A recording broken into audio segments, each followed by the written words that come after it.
we are diving into something every mama needs to know.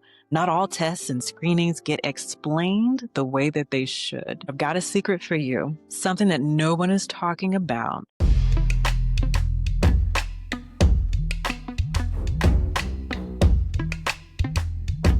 Welcome back to the Black Birth Stories podcast. I'm Dr. Tiffany Woodus, and today we are diving into something every mama needs to know. First prenatal visit, test your OB won't tell you about. Now, if you just got that positive pregnancy test, you're probably already a mix of excited, nervous, and wondering what comes next. That first prenatal visit is packed with information. But here's the thing, not all tests and screenings get explained the way that they should. And that can leave you anxious, confused, and even unprepared. So in this episode, I'm going to break down exactly what to expect, what those tests mean, and the one or two that could change your pregnancy plan altogether. Stay locked in because the most surprising test is still ahead and you don't want to miss it. Dr. Woodus, I just found out I'm pregnant, and honestly, I'm feeling a bit nervous. Can you walk me through what to expect at my first prenatal visit? Absolutely. First of all, congratulations. It is such a blessing and a miracle to be trusted with welcoming new life into this world. Know that it is okay to feel anxious. It is okay to feel nervous. These are all normal emotions. It's okay to sit with that for a moment and just let it wash over you. But I've got a secret for you, something that no one is talking about. And this is the key to taking down those nerves and that anxiety, and that is taking your time and being diligent in choosing the right OB provider. This choice is the single most important decision you can make to improve your pregnancy outcome. It's more important than what color is the nursery going to be? What should I put on the registry? What baby carrier should I choose? All of those things are good, but this is the single most important decision. This decision sets the tone for your entire prenatal care. This person should be one you can communicate with, somebody who's going to go to bat for you, somebody who is going to stand in the gap and protect your health and safety and that of your baby. I've written an entire book called the Mocha Maternity Survival Guide, Choosing the Right OB-GYN, because I feel that passionate that this is the single most important decision you can make. So take some time with that decision and make sure that it is diligent and it is well considered and thought out, because truly it can make all the difference. If you get this choice right, 99.9% of the time, all the other things that we worry about will fall into place. These are the worst mistakes Black women can make when choosing an OBGYN, assuming they'll automatically prioritize your safety, ignoring the signs when they dismiss your concerns, and not having a plan to advocate for yourself. Sis, I've been there, and that's why I'm so glad I found the Mocha Maternity Survival Guide, Choosing the Right OBGYN. This guide gave me everything I needed to avoid those mistakes, from conversation starters to tools for assessing their care. It's the ultimate roadmap to make sure you're seen, heard, and protected. Don't take chances with your health. Get your copy today and make the choice that could change everything. So what kind of tests and screenings should I expect at this first visit? Is it a lot of blood work? The first thing they're going to do is screen for just information about your health history. The first thing that they're going to need to know was, what was the first day of your last menstrual period? This is actually what we use to date your pregnancy. Also important to make note of whether or not your periods were regular or not, so that we can know how reliable that first day of your last menstrual period is for dating your pregnancy. They're also going to need to know what medical problems you have, if any. Is there anything you see a doctor for regularly? Are you taking any medications at home? And that is prescribed medications and supplements and vitamins over the counter. It might be easiest just to bring the bottle with you, because some things may not be okay to take in pregnancy. Other things may need to be tweaked or changed in order to make sure that they are suitable for you to take during pregnancy. They're going to need to know whether or not you have any allergies to food or medication. What surgeries have you had? Now, we need to know your social history, any history of smoking, drinking, or drug use. All of these things are very important. And let's not forget your family's health history. A lot of people don't realize that their family's health history definitely weighs into what could potentially be an outcome for them. during their pregnancy? Is there a family history of genetic disorders, birth defects, developmental delays, or even recurrent miscarriage? We need to get into your gen history. We talked about how your cycle was prior to conceiving. Was it regular? Was it monthly? Did you have heavy, painful cycles? Were you ever told that there was concern for conditions like fibroids, like polyps, like ovarian cysts? All of that is very important. When was your last pap smear? Have you had any infections, sexually transmitted infections such as gonorrhea, chlamydia, herpes? All of these things are very, very important. So be prepared to discuss your health history. And then once we get past that, your obstetrical history, of course, as well. Is this your first pregnancy? Have you had other pregnancies? And if so, what were the outcomes of those pregnancies? When did you deliver? Was baby born on time? Was it a vaginal delivery or a C-section? Were there any complications during the pregnancy itself or during labor and delivery? How big was that baby, right? All of these things are very important, not to mention prior history of miscarriage or ectopic pregnancy. So all very, very important information to be prepared to discuss. When it comes to blood tests, so there's a panel of routine blood tests that's recommended to everyone. So these are things like your blood type. Interesting, because most people don't even realize or know what their blood type is prior to pregnancy. There aren't a whole lot of situations where it's really that pertinent, but pregnancy is definitely one of them. And here's why. A lot of people are what we call Rh positive. The Rh stands for rhesus protein, and it's a protein on your red blood cell. And because most people are Rh positive, there is a subset of the population that is Rh negative. So if I have a mama who's missing this protein on her red blood cell, but the daddy has this protein, there is a possibility that baby could be a different blood type than mama. What happens when our body sees something that is different from us is that we see it as a potential threat, right? Our body wants to protect itself at all costs. And so if I see something, if I'm exposed to something that I might perceive as a threat, I mount up a defense against it. So my body's going to make antibodies, which is my way of defending myself against this thing that could be harmful to me. So we need to make sure that we can identify if that could be a concern and protect and prevent your body from going through that process of making antibodies against what it perceives as a foreign blood type, because we don't want your body attacking those red blood cells. You can imagine how that could be detrimental to your baby's health and well-being, and not just for that pregnancy, but for future pregnancies as well. Going a step beyond that, we check your blood counts. So we need to screen for anemia, right? We know that anemia is something that we are all at risk for as pregnant mamas, and here's why. Our blood volumes expand rapidly in pregnancy, which makes sense, right? Because my body's got to supply enough blood, not just for me, but for my baby as well. So when that blood volume expands, the liquid portion of the blood actually expands more than the actual red blood cells. So it's delusional, right? Think of like when you put too much ice in your drink, it waters it down. So if you are not taking iron, you will be anemic during pregnancy. So we need to know what your starting point is so that we can know, do you need to supplement with extra iron? That could just be, extra attention to iron-rich foods in your diet, like green leafy vegetables, bread, cereals, grains, all tend to be fortified with iron. Or do we need to prescribe an extra iron for you? Because we don't want you to feel dizzy, weak, faint, be so anemic that you're at risk for passing out or something like that. We also want to look at infectious disease labs. So we look at HIV, hepatitis, syphilis, gonorrhea, chlamydia. All of these are very important, not just to protect you, but also to protect the baby. Their immune system is developing. It cannot handle the infections that perhaps our immune system can. So we want to protect baby from being exposed to those things as best we can. We also want to look for thyroid issues, particularly if you're at risk. We want to look at blood sugars to screen for diabetes. We want to look at kidney function tests.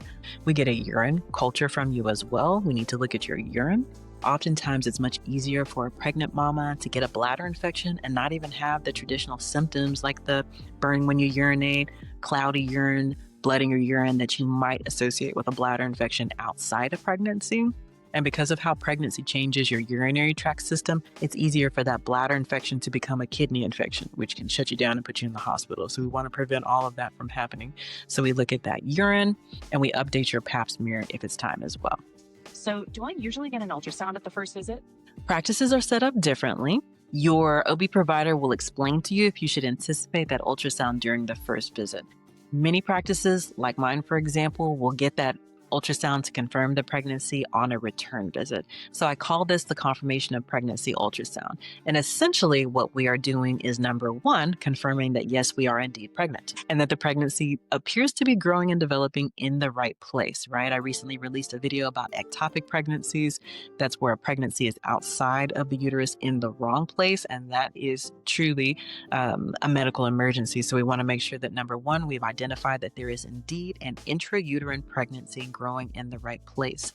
We also want to compare measurements in that ultrasound by your last menstrual period to make sure that our dating lines up. So we do what's called a crown rump length, where we measure from the top of baby's head, the crown, to the rump, the bottom of the baby.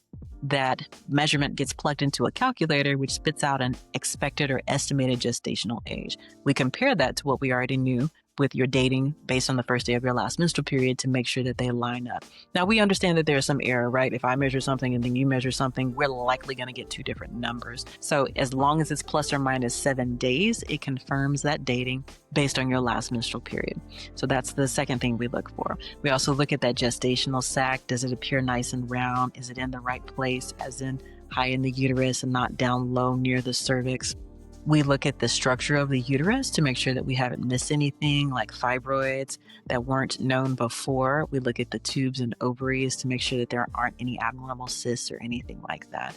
We also look at where the placenta appears to be developing to make sure that there are no areas of bleeding or inflammation. There's something called a subchorionic hematoma, which is a very common finding in the first trimester of pregnancy. And essentially, it's an area of bleeding that is forming where the placenta is forming. And this can cause bleeding in the first trimester of pregnancy that can be pretty scary. So we're looking at all of those things to assess your general health and well-being, as well as baby's general health and well-being at this early stage. We're looking to see if we can see heart activity and does it appear normal. I've heard about genetic tests.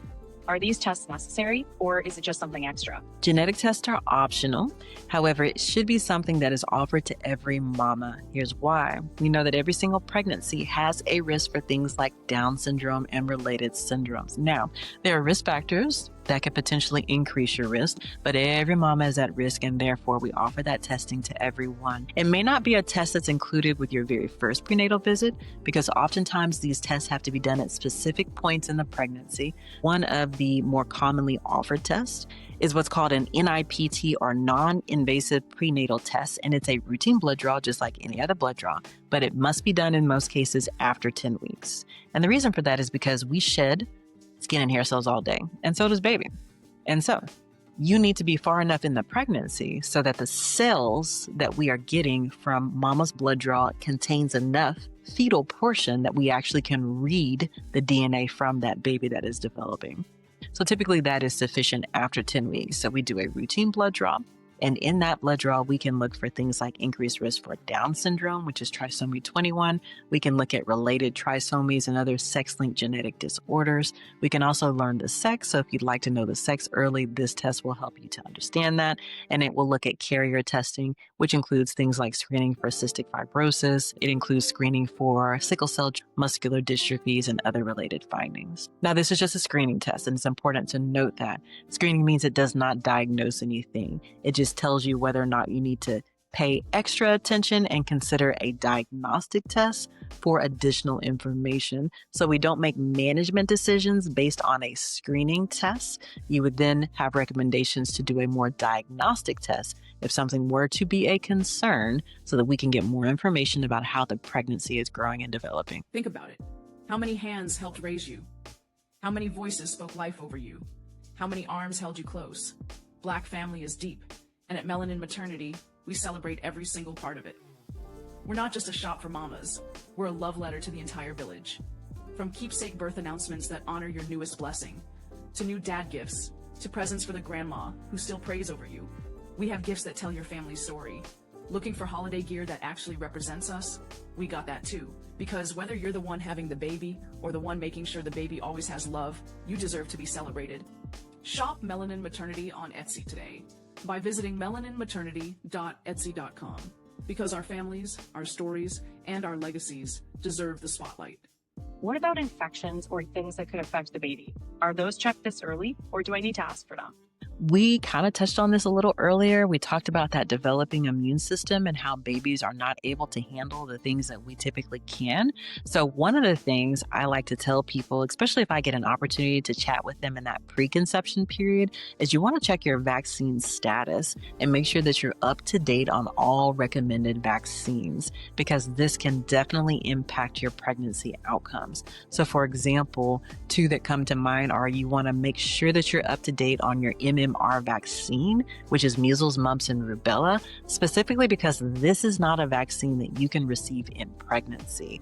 And infections like measles can be life-threatening to that fetus and cause serious pregnancy-related concerns. So that's one thing. You also want to make sure that your chickenpox vaccine titers are up to date and you've been vaccinated. Also not a vaccine that we can give you in pregnancy. Outside of that, vaccines can be seasonal, right? So we're currently in cold and flu season. So you do want to make sure that you've gotten the most up-to-date flu vaccine. We also recommend the most up-to-date COVID booster for pregnant mamas. And then later on in the pregnancy, in the third trimester, a Tdap is recommended, as well as the RSV vaccine. Why is this? We talked about antibodies before. So essentially, when we vaccinate mamas during pregnancy, your body mounts an immune response, those antibodies that we talked about, to protect not only your body, but you get the unique opportunity, if you get those vaccines while you're pregnant, to pass those antibodies through the placenta so that the baby is covered as well. And the same thing happens when we're breastfeeding, right? We get to pass those antibodies through the breast milk so that the baby is covered. Other things that we screen for in terms of infections are definitely an infectious disease panel. So typically we discussed, screening for HIV, screening for hepatitis B and C, screening for gonorrhea, chlamydia, trichomonas, also screening for yeast and bacterial vaginosis. Right? We don't think of these as STDs. They're not traditionally STDs. We know that they can be related to sexual activity, but they're not traditional STDs. But it is important that we do thorough screenings, not just for your usual STDs, but also for yeast and bacterial vaginosis. So a lot of people don't realize that BV in particular, if untreated, can increase your risk for preterm labor and delivery. So super important that you're listening to your body. Again, going back to the importance of choosing the right OB provider, right? You don't want to be with a provider that you're afraid to talk to. If you're uncomfortable, if you've got a discharge, you've got an itch, odor seems off, you got to be able to have enough comfortability with the person that you've chosen to take care of you that you can go to them and say, hey, something is going on. I don't quite know what it is, but something is going on and I need you to look at it for me and help me out, because, these things are not benign. And even something as common as BV can potentially impact your pregnancy. And a lot of people don't realize that. If I already have a condition like high blood pressure or diabetes, does that change the first visit? There are so many people who come into pregnancy with conditions that have the potential to impact their pregnancy. High blood pressure and diabetes are two of the most common. So yes, indeed, it does change how we approach your pregnancy, and also interventions and other screenings that you might experience during your pregnancy. So for example, if I have a patient who has a history of high blood pressure, number one, look to see how well controlled their blood pressures are. Are they already taking medications? What are those medications? And are those medications safe to continue taking during pregnancy?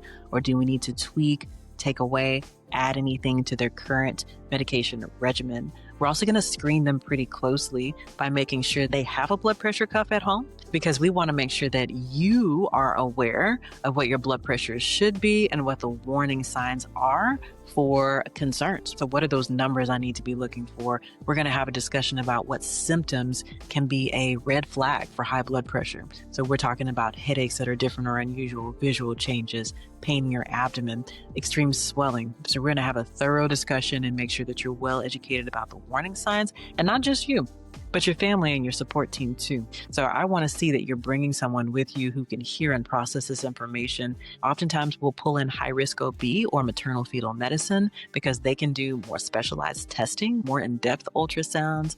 A lot of times mamas with high blood pressure, we will recommend a fetal echocardiogram because we think of blood pressure as what we call the silent killer, which is to say that it oftentimes does not make you feel poorly in the early stages, but that constant high pressure on your heart and your kidneys can interfere with the function of those organs.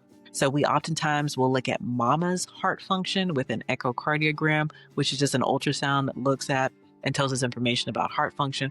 We'll also do one for the baby and the setting of high blood pressure. We'll oftentimes do a 24-hour urine collection for you because we want to look and see what that kidney function is as well. A lot of times checking your urine, just doing protein checks in your urine is something that we can kind of on the spot get information about your baseline kidney function, but you don't often get good information until you look at something over time. So by collecting that urine sample for a 24-hour period, we can better understand how your body is coping with high blood pressure. It's a similar situation for diabetes, definitely more intense surveillance, more frequent OB visits, consultation with that high-risk OB, that maternal fetal medicine specialist, is often done. There's some additional testing in the third trimester that we often do because we know that sometimes having these conditions at baseline increases your risk that they will get worse at some point. And that can sometimes show up as a lag in fetal growth or decreased fluid levels or evidence of placental insufficiency, fetal distress for the baby. So in that third trimester, if you have these conditions, you should expect to have more frequent OB visits. And like I said, not just OB visits with your OB provider, but also that high-risk maternal fetal medicine specialist. And at the end of the day, all of these things are tools that will allow us to identify a concern sooner rather than later and do everything within our power to improve your outcomes. Again, I will never stop saying this. That is why it is so important to do your diligence in choosing the right OB provider.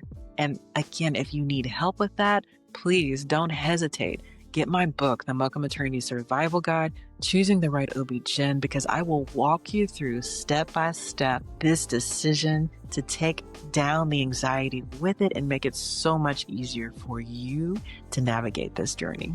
So after I finish this first appointment, how often will I be coming back? And when do the next big tests or ultrasounds happen? Typically after that first confirmation of pregnancy visit, we will have that confirmation of pregnancy ultrasound to follow within the next 1 to 2 weeks. Then you'll be seen in the next 2 to 4 weeks to do a head-to-toe exam, like your well-woman exam. If you didn't get labs at your first visit, you would get them at that follow-up visit. If you are after 10 weeks at that follow-up visit, you would also have genetic testing offered to you at that time. After that, we tend to see you every 4 weeks in the first trimester, which is up until 13 weeks and 6 days. Second trimester starts at 14 weeks. We continue to see you every 4 weeks until the third trimester, which starts at 28 weeks. Then typically you're seen every 2 weeks and then weekly after 36 weeks. After that initial ultrasound that confirms the pregnancy and confirms you're dating, you have another ultrasound about halfway through the pregnancy. So this is 18 to 20 weeks. And the reason is because that's how long it takes for baby to finally grow big enough for us to see head to toe in detail. So we're looking at all the body parts in detail. This is your big anatomy scan. So it does take a little longer because of how thorough it is than that first exam. So we're looking at brain structures in detail, heart structures in detail, all the organs, the placenta, fluid, all the things so that we can make sure that everything looks to be growing and developing well. Then we tend to look again around 36 weeks. So in that third trimester, we're looking to make sure that baby's head down in the right position for a vaginal delivery. We're looking at an estimated fetal weight. We're also looking at fluid levels, your placenta. It's not going to be as detailed as that mid-trimester ultrasound because that's the money one when it comes to looking at all the body parts in detail. Now, this is if there are no concerns. If you have complications, for example, high blood pressure, diabetes, then this would change. But if there are no concerns, this is typically what you should anticipate.